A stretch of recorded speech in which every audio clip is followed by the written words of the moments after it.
Hey, I'd like to welcome you to another episode of Mission Matters. My name is Adam Torres, and if you'd like to apply to be a guest on the show, just head on over to missionmatters.com and click on Be Our Guest to apply. All right, so today's guest is Cameron Bishop. He's managing director and a partner over at Raincatcher. Cameron, welcome to the show. Thank you so much, Adam, for having me on. All right, so we got a lot to talk about today. So we're going to get into how to get the most value when selling your business. We have a lot of business owners, entrepreneurs, executives that listen to this show. And I know one of the things that you're doing over at Raincatcher is really helping individuals as well. So we'll get into that. We'll get into how you're helping individuals. But before we do, I like to start this episode the way that we start them all, with what we like to call our Mission Matters Minute. So Cameron, at Mission Matters, our aim and our goal is to amplify stories for entrepreneurs, executives, and experts. That's what we do. Cameron, what mission matters to you? Yeah, thank you for asking. Raincatcher is a lower middle market investment banking firm. And I and all of my fellow partners have a true passion for helping privately owned company and family owned business owners when it comes time to sell their company. Most of them don't have children that are interested in running the company anymore, and this is their primary source of generational wealth. And we want to help them get a deal across the finish line and meet their financial goals. Awesome. Love bringing mission-based individuals on the line to share why they do what they do and, how they're doing it. Just to get us kicked off here, Cameron, how did you get into the investment banking game? Like, take us a little bit further back. Like, where did all this start for you? Yeah, well, I've had an unusual journey to become an investment banker. I actually started my career as an advertising copywriter in a technical magazine publishing company. And we were sold off to a new company who said, hey, we like this business. We want you to grow it. Go buy companies.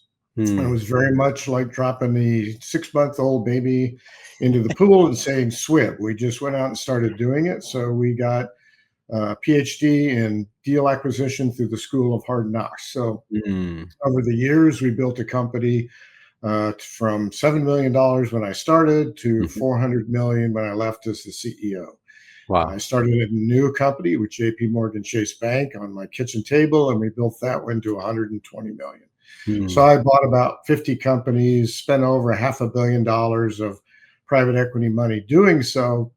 But that led me to my current passion. I saw so many business owners who didn't extract the maximum value out of their business when they sold to us, that it became my mission to help them find out and lead them through the process to maximize the value for their company. I want to stay in the early days just a little bit longer. Like humor me here for a minute, Cameron. Sure. Like, what was it like to be out there, to be like acquiring companies? You're like, what was that even like for you? Sure. Well, I'll tell you, for most of us, the things we learn the best are when we make mistakes. And I had the both good fortune and misfortune to do the first deal for our company when we started the acquisition process. Thankfully, it was a small deal, but frankly, I blew it. Within a year, we shut that small property down. The big mistake I made was not really understanding, listening to, and learning how to read people. It wasn't actually about the dollars and cents or the value or the contracts. Yeah, it was dependent on. That's surprising to me that would be your answer. Yeah. Interesting. Go ahead, please. Well, I made the mistake that so many company owners do when they acquire another business. They say, hey, I'm buying you, therefore I'm right and you're wrong. But I learned from a master who was the chairman of Macmillan Publishing, who was our boss, that, if you're acquiring a business, you're doing so because they're doing something right. First, you need to figure out what they're doing right and protect that. But you also need to read the people and honor certain elements of their corporate culture and adopt best practices versus just say, hey, you're going to do everything our way. Yeah. So again, once you've done enough of those, we had an extremely high success rate of integration success post-closing of these deals. So I try to share that with business owners as well today. So looking at your career progressing, like when you get into the investment banking side after doing this for other companies, like what kept you going down that path? Like was it obvious like you're like, okay, this is the next step, or was there like something that's specifically like calling or pulling you in that direction? It's a great question. So I ran companies, all private equity backed, for Mhm, well over 35 years. And that's a very demanding and high mhm. pressure environment to be in. So I finally decided, I don't think I want to run companies anymore. Yeah. So I spent 5 years as a partner in a boutique consulting firm, helping business owners through Mm, an exit and transition planning process. I was mhm, called away to do a very complicated turnaround on a $60 million 501c3 under a management contract. And that ended during COVID. And I'm unusual. I'm fortunate. Don't have to work if I don't want to. I mhm. happen to love to work, and I got bored very quickly. And I said, what am I going to do next? I said, well, I like buying and selling companies. So I Yeah. did research, found my current firm that I'm with, Raincatcher. We were very well aligned on mission, vision, Mm, values, ethical standards, and a passion to help these business owners to properly represent them and sell their company. So yeah. we joined up, and I've been doing that for going on the last 5 years. And frankly, I love it. Go a little further into that process and how you landed on Raincatcher, because I find that super interesting. Like a lot of different paths you could go, a lot of different obviously companies. Like what stuck out? Like what was like, okay, this is where I should be. Yeah. Well, there are a few factors. I actually took about 3 months doing my Mm. research and I evaluating figured. different Yeah. firms. It Yeah. wasn't an overnight thing. And it was still during COVID. And actually, my wife and I climbed in our car in Kansas City and masked up and packed our own food and drove out to Denver, where our firm Raincatcher, and we met at an Yeah. outdoor cafe to see if liked each other personally, because that was a very important part of it, Hmm. and as the cultural fit, again, mission, vision, values, and ethical standards. But I was attracted to the firm because it's a very digitally sophisticated business, and Mhm. they are focused. We are all focused on the market sector, which has traditionally been extremely underserved by Mhm. either the business brokerage or the investment banking world. And that's a sector called the lower middle market. These are Mhm. companies that are generating roughly $1 million in EBITDA profit, usually 2 million or more, up to 10, 15 million. The Mhm. big investment banks aren't interested in those companies because they're too small. Yeah. Many business brokers aren't equipped to handle companies with that level of financial complexity. Mm. So it was our decision to bring the big investment banking tactics and techniques and skill levels and financial analysis down to serve this market, because it's a Yeah. very underserved business sector. And we've had tremendous success there. As business owners age out now, don't have children that want to run their companies anymore. Mhm. So they decide they need to sell outright. Mm.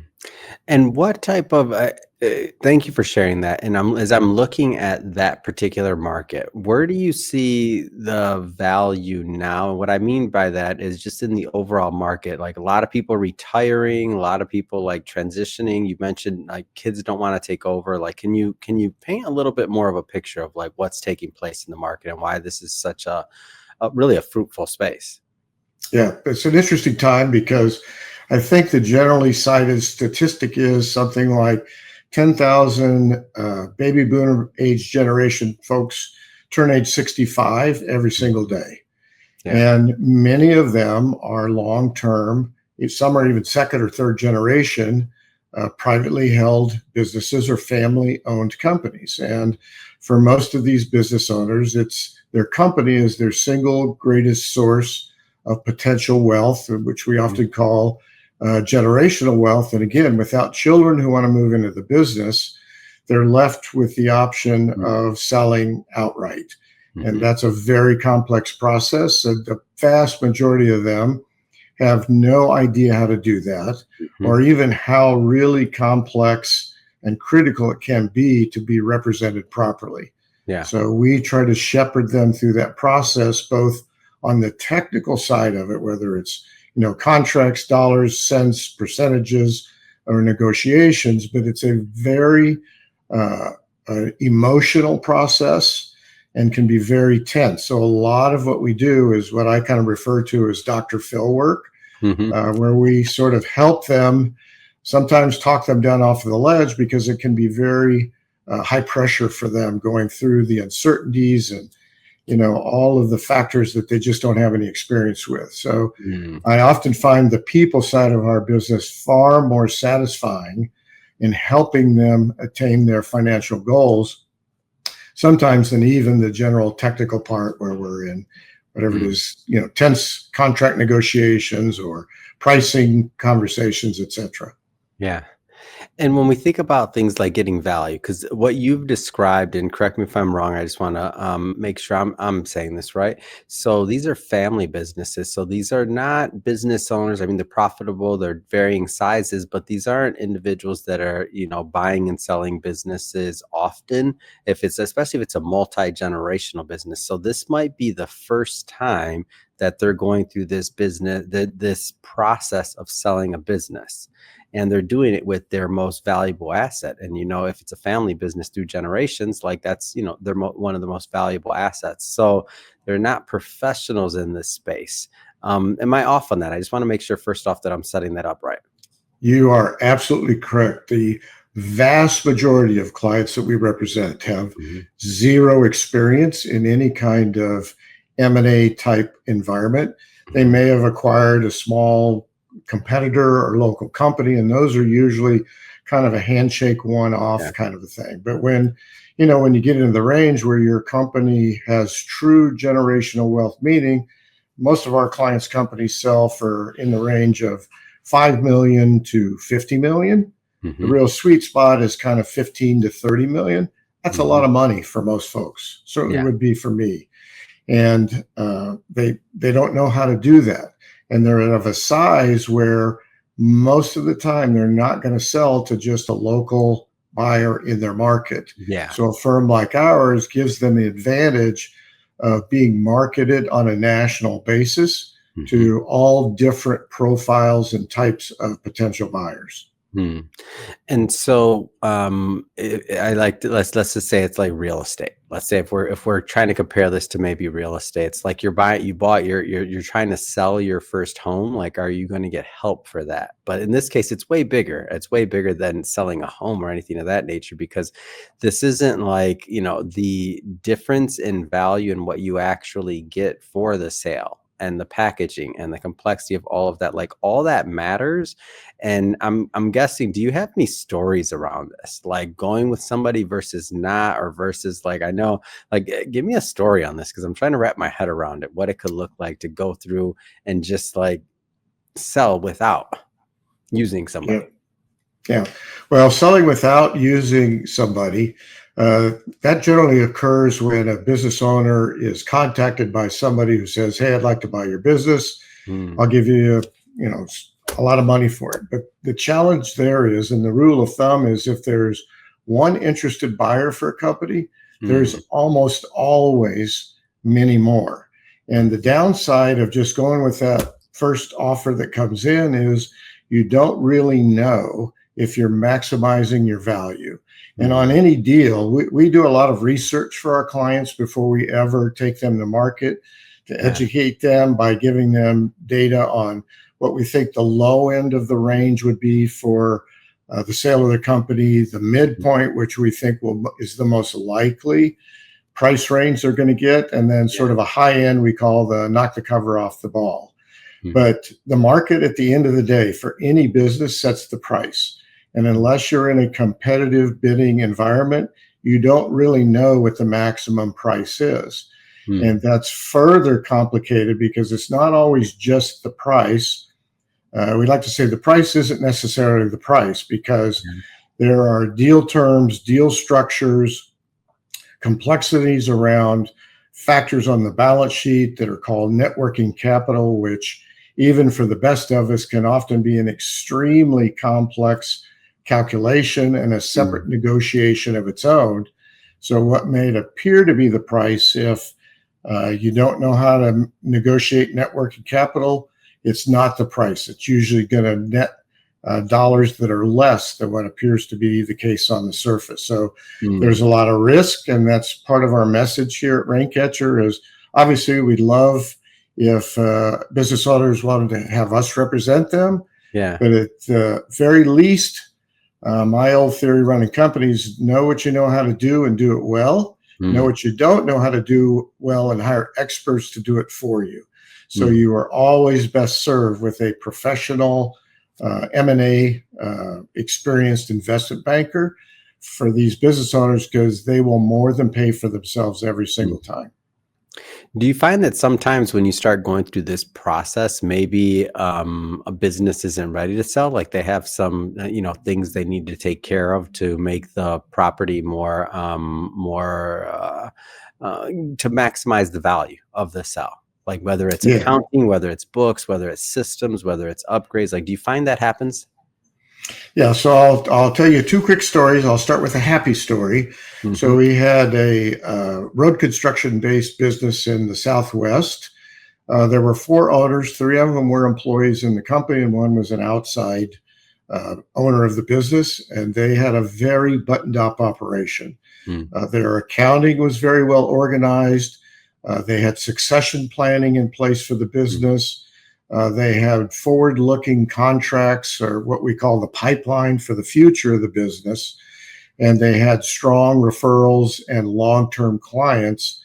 And they didn't have what we call customer concentration. So the litmus test for most buyers of businesses is they don't want to see a company have more than 20% of their revenue dependent on any one client.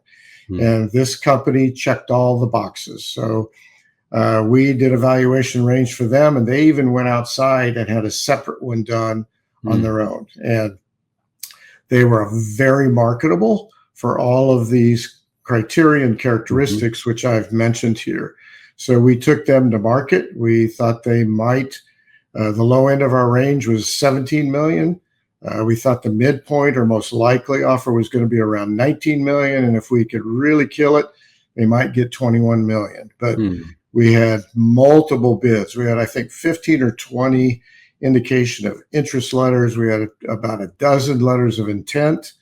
And we ultimately got that particular client about $28 million for the company. Wow. So needless to say, they were happy. Now, that doesn't happen every time. But again, if you have an efficient, well-run, organized company, that adds to the credibility. The buyers see reduced risk or risk mitigation in the deal, and they're often willing to pay more. And in this case, the deal terms and structure were also very favorable. So a quick story in the inverse: I had a really cool company, had 7 patents in the automotive technology aftermarket testing space. And they approached us and said, hey, it was a husband and wife business, said, hey, we'd like to sell. Our first question is always why. They had good rationale for that. The husband was an engineer, brilliant engineer. As I say, he had 7 patents, and he wanted to focus on engineering, not being a company owner. So we say, all right, tell us about your financials. They told us they were doing $6 million in revenue and about 1.4 million in EBITDA. But sadly, they didn't really have their accounting properly structured, weren't tracking inventory or work in progress properly. One of my partners in the firm is a licensed CPA and 15 years in the audit practice with KPMG. He went through their numbers with a fine-tooth comb. And what we ended up finding out is not only were they not making 1.4 million, but they were actually technically, under GAAP accounting principles and practices, a break-even company. And they're still trying to recover. So they were not a sellable business. So we see a fair amount of that in our work, where we have to give folks some really unhappy news that unless they make a lot of pretty significant changes in the business, they're not going to be sellable.